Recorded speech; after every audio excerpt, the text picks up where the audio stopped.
Hello everyone, welcome back to my YouTube channel. जैसा कि आप सभी जानते हैं कि हम सरस्वती पांडे और गोविंद पांडे की पुस्तक हिंदी भाषा एवं साहित्य का वस्तुनिष्ठ इतिहास पढ़ रहे हैं। तो चलिए वीडियो को शुरू करते हैं। अगर आपको वीडियो अच्छी लगे, वीडियो को लाइक करें, चैनल को सब्सक्राइब करें। विभिन्न विद्वानों द्वारा पाली शब्द की व्युत्पत्ति निम्नलिखित ढंग से बताई गई है। इन विद्वानों में से जो सबसे महत्वपूर्ण है वो है आचार्य विधुशेखर। इन्होंने जो है पाली की व्युत्पत्ति जो है इस प्रकार बताई है। सबसे पहले आता है पंक्ति, फिर आता है पत्ती, फिर आता है पट्टी, फिर आता है पल्ली, फिर आता है पाली। तो कई बार जो है एग्जाम में इसका क्रम जो है पूछा जाता है। तो आपको ध्यान रखना है कि जो आचार्य विधुशेखर है इन्होंने जो है पाली की व्युत्पत्ति इस प्रकार बताई है। पहले पंक्ति, फिर पत्ती, फिर पट्टी, फिर पल्ली और फिर आता है पाली। उसके बाद आती है पाली भाषा की विशेषताएं। इसमें से जो सबसे महत्वपूर्ण है वो है पाली में जो है 3 लिंग, 3 वाच्य तथा 2 वचन, 1 वचन और बहुवचन का प्रयोग मिलता है। पाली में जो है द्विवचन नहीं होता है। कई बार जो है परीक्षा में विशेषताओं से प्रश्न पूछा जाता है। तो आपको ध्यान रखना है कि जो पाली है इसमें 3 लिंग होते हैं, 3 ही इसमें वाच्य है तथा 2 इसमें वचन है और इसमें जो है द्विवचन नहीं होता है। उसके बाद है जो प्रथम प्राकृत है अर्थात पाली के अंतर्गत ही जो है अभिलेखीय प्राकृत या शिलालेखीय प्राकृत भी आता है। इसके जो अधिकांश लेख शिला पर अंकित होने के कारण इसकी संज्ञा जो है शिलालेखीय प्राकृत हुई। क्यों हुई है इसकी जो शिलालेखीय प्राकृत संज्ञा? क्योंकि जो इसके जो अधिकांश जो लेख मिलते हैं वो कहाँ पर जो है अंकित थे, वो जो शिलाओं पर अंकित होने के कारण जो है इसे शिलालेखीय प्राकृत जो है इसे कहा जाता है। फिर आता है प्राकृत या द्वितीय प्राकृत। मध्यकालीन आर्य भाषा को प्राकृत भी कहा गया है। प्राकृत की व्युत्पत्ति के संबंध में 2 मत प्रचलित हैं। सबसे पहला मत है जो प्राकृत है ये प्राचीनतम जनभाषा है, और दूसरा मत रहा है कि जो प्राकृत की उत्पत्ति है वो संस्कृत से हुई है। द्वितीय प्राकृत को साहित्यिक प्राकृत भी कहते हैं। प्राकृत भाषाओं के लिए के विषय में जो सर्वप्रथम भरत मुनि ने नाट्यशास्त्र में विचार किया। पूछा जा सकता है कि जो प्राकृत भाषाओं के विषय में सर्वप्रथम जो है किसने विचार किया था? तो ये भरत मुनि ने किया था। किसमें किया था? नाट्यशास्त्र में इन्होंने किया था। भरत मुनि ने अपने नाट्यशास्त्र में जो है 7 मुख्य प्राकृत तथा 7 जो है गौण विभाषा की चर्चा की। प्राकृत व्याकरणों में सर्वप्रथम नाम वररुचि 7वीं शताब्दी का आता है। इनके व्याकरण का नाम है प्राकृत प्रकाश। इसमें 12 परिच्छेद है। तो आपको ध्यान रखना है कि जो प्राकृत प्रकाश है ये किसका व्याकरण है? ये है वररुचि का। वररुचि ने प्राकृत प्रकाश ग्रंथ में प्राकृत भाषा के 4 भेद बताए हैं जो निम्नांकित है। पहला है महाराष्ट्री, दूसरा है पैशाची, तीसरा है मागधी और चौथा है शौरसेनी। हेमचंद्र ने अपने प्रसिद्ध ग्रंथ प्राकृत व्याकरण में प्राकृत भाषा के 3 और भेदों की चर्चा की है जो निम्न है। पहला है आर्षी अर्धमागधी, फिर है चुलिका पैशाची और फिर है अपभ्रंश। तो आपको ध्यान रखना है कि जो प्राकृत प्रकाश है ये है वररुचि का व्याकरण का नाम, और जो हेमचंद्र के व्याकरण का नाम है वो है प्राकृत व्याकरण। हेमचंद्र को प्राकृत का पाणिनि माना जाता है। अपने व्याकरण के उदाहरणों के लिए हेमचंद ने भट्टी के समान एक द्वयाश्रय काव्य की भी रचना की। हेमचंद्र की चूलिका पैशाची को ही आचार्य दंडी ने भूत भाषा कहा है। तो पूछा जा सकता है कि आचार्य दंडी ने भूत भाषा किसे कहा है? तो हेमचंद्र की चूलिका पैशाची को आचार्य दंडी ने भूत भाषा कहा है।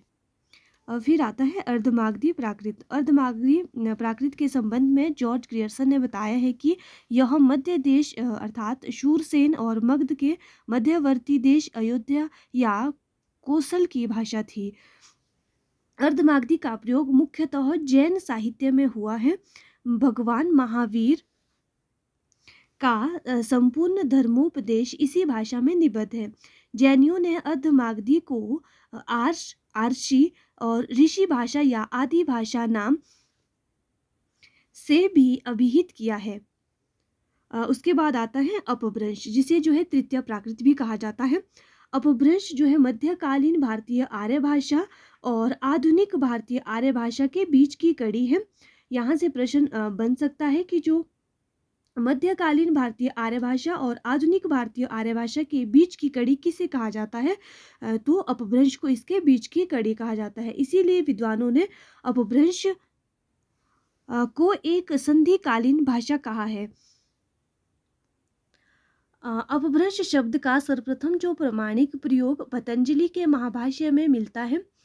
महाभाष्यकार ने अपभ्रंश का प्रयोग अप शब्द के समानार्थक के रूप में किया है। तो प्रश्न बन सकता है कि जो अपभ्रंश शब्द है इसका सर्वप्रथम प्रयोग कहाँ पर मिलता है। तो इसका जो सर्वप्रथम प्रयोग मिलता है वो पतंजलि के महाभाष्य में मिलता है। अपभ्रंश के सबसे प्राचीन जो उदाहरण भरत मुनि के नाट्य शास्त्र में मिलते हैं, जिसमें अपभ्रंश को जो है विभ्रष्ट कहा गया है। उसके बाद जो कथन है डॉक्टर भोलानाथ तिवारी और डॉक्टर उदय नारायण तिवारी के अनुसार भाषा के अर्थ में अपभ्रंश शब्द का जो प्रथम प्रयोग है वो चंड ने अपने प्राकृत जो लक्षण ग्रंथ में किया है। आचार्य रामचंद्र शुक्ल ने के अनुसार अपभ्रंश नाम पहल वल्लभी के राजा धारसेन द्वितीय के शिलालेख में मिलता है। तो जो आचार्य रामचंद्र शुक्ल है इनके अनुसार जो है अपभ्रंश नाम जो है पहल जो वल्लभी के एक राजा रहे हैं जिनका नाम है धारसेन द्वितीय, इनके शिलालेख में मिलता है। इसमें जो है उसने अपने पिता गुहसेन विक्रमी संवत 650 के पहले को संस्कृत प्राकृत और अपभ्रंश तीनों का कवि कहा है। कई बार ये कथन जो है एग्जाम में पूछा गया है कि अपभ्रंश नाम पहल वल्लभी के राजा धारसेन द्वितीय के शिलालेख में मिलता है, जिसमें उसने अपने पिता गुहसेन विक्रम संवत 650 के पहले को संस्कृत प्राकृत और अपभ्रंश तीनों का कवि कहा है। ये किसका कथन है? तो ये आचार्य रामचंद्र शुक्ल जी का कथन है, याद रखना है। भामह ने काव्यालंकार में अपभ्रंश को संस्कृत और प्राकृत के साथ एक काव्योपयोगी भाषा के रूप में वर्णित किया है। फिर आते हैं आचार्य किशोरी दास वाजपेयी, इन्होंने अपभ्रंश को नौ भाषा कहा है। आचार्य दंडी ने काव्यदर्श में समस्त जो वांग्मय को संस्कृत प्राकृत अपभ्रंश और मिश्र इन 4 भागों में विभक्त किया है। आचार्य दंडी ने काव्यदर्श में अपभ्रंश को आभीर भी कहा है। पूछा जा सकता है कि आचार्य दंडी ने काव्यदर्श में जो है अपभ्रंश को क्या कहा है, तो इन्होंने आभीर कहा है। अपभ्रंश को विद्वानों ने जो है विभ्रष्ट, आभीर, अवहंस, अवहट और पटमंजरी और अवहत, ओहट और अवहट आदि नामों से भी पुकारा है। तो ये जितने भी यहाँ पर नाम दिए गए हैं ये सारे अपभ्रंश के लिए प्रयुक्त होते हैं।